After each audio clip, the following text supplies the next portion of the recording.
Have you ever felt kind of lost in a sea of opinions, just wondering what is actually true? Well, today we're going to dive into an ancient letter, just a few pages long, that was written to answer that exact question. This is the story of 1 John. It's a question we all ask, isn't it? I mean, in a world that's constantly pulling you in 1,000 different directions, how do you find solid ground? How do you go from just hoping something is true to the confidence of actually knowing it is? You know, this search for certainty is not a new problem. Not at all. Almost 2,000 years ago, a whole community was wrestling with the same kind of confusion, and this letter was written as a lifeline to help them find their footing. Now, to really get what's happening here, you have to understand the situation.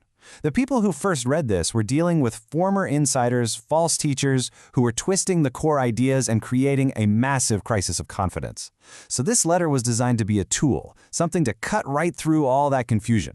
But here's the thing, this wasn't a letter meant to create fear or anxiety. Its entire purpose was the exact opposite, to provide assurance, to bring clarity, and to build confidence. And the author, he doesn't beat around the bush. He comes right out and says it. He doesn't want his readers to guess or hope. He wants them to know. This goal, this idea of providing confident assurance, is the engine that drives the entire letter. So, how does he do it? Well, to get his readers to that place of confidence, he lays out 3 simple, practical, and interconnected tests.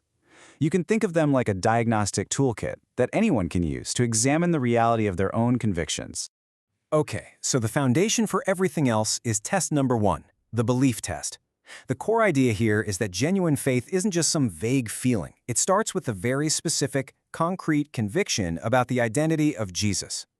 Now, the author uses this really charged term, Antichrist, but he defines it with surgical precision. For him, it's not some monster in a prophecy movie. No, it's anyone, anywhere who denies the fundamental truth about who Jesus is and his relationship with God the Father. So, the positive side of this test, the flip side of the coin, is a clear confession that Jesus Christ wasn't a phantom or just a good idea, but a real, historical person who came in the flesh. This was the central point of disagreement with the deceivers, and for the author, it's the absolute bedrock of authentic faith. But he refuses to let belief just be some idea floating around in your head. A real conviction has to show up somewhere, right? And that immediately connects us to the second test, how you actually live your life. He uses this really powerful, if we say, but we do, structure. It's brilliant. He's pointing out the glaring contradiction of someone claiming to know God while living a life defined by darkness, or someone claiming they're perfect. That, he says, is a life of pure self-deception.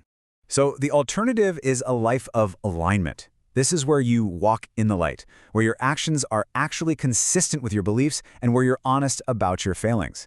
And that's the space where real community and real forgiveness are actually found. So this raises a huge question. What's the standard for our behavior? The answer is incredibly simple and at the same time incredibly challenging. The standard is Jesus himself. To claim you follow him is to accept the call to live your life the way he lived his. And that call to live like Jesus leads us straight into the third and final test. And it's the one the author spends the most time on: love. He presents it as the most visible, the most undeniable evidence of a genuine faith. And man, the language here is just so stark. There is no middle ground. He draws a direct, unbreakable line between your spiritual condition, whether you're in darkness or in the light, and how you treat other people. Simple as that. And he's quick to clarify, he's not talking about some sentimental feeling or just saying empty words. He challenges his readers, saying true love has to be proven by deed and in truth. It has to be practical, tangible, and active, especially toward people who are in need. This might be the most blunt, in-your-face statement in the entire letter. The author makes an absolutely inseparable link between your vertical relationship with God and your horizontal relationships with people. You just can't claim to have one without the other. So this brings us to a really critical question. Are these just 3 random rules that the author made up, or do they actually flow from something much, much deeper? Well, the answer is that they are rooted in the very nature of God himself. The first 2 tests, belief and behavior, they're grounded in this single, powerful statement. Because God is absolute truth and moral purity, or light, anyone who claims to belong to him has to align with that truth in what they believe and that purity in how they live. And the source of the third test? It's just as profound. The love test isn't just a good ethical idea, it's a direct reflection of God's core identity. The author makes this incredible claim that God is love. So to know God is to love others. It's a reflection of his very being. All right, so after walking through this whole diagnostic, what's the end result? For someone who sees their life reflecting these realities, correct belief, righteous behavior, and active love, the author promises a really powerful outcome. And remember, the goal was never to cause anxiety. The whole point of these tests was to lead the reader to these 4 things, which pop up all through the letter: solid assurance, bold confidence, a life free from fear, and a deep, real joy. And really, that's the journey of this short but powerful text. It takes a person by the hand, acknowledges their doubts, and gives them a clear, logical framework to move from a place of confusion and uncertainty to one of profound and confident assurance. The author of 1 John gave his readers a 3-part test for truth in their time. So that leaves us with a question for ours.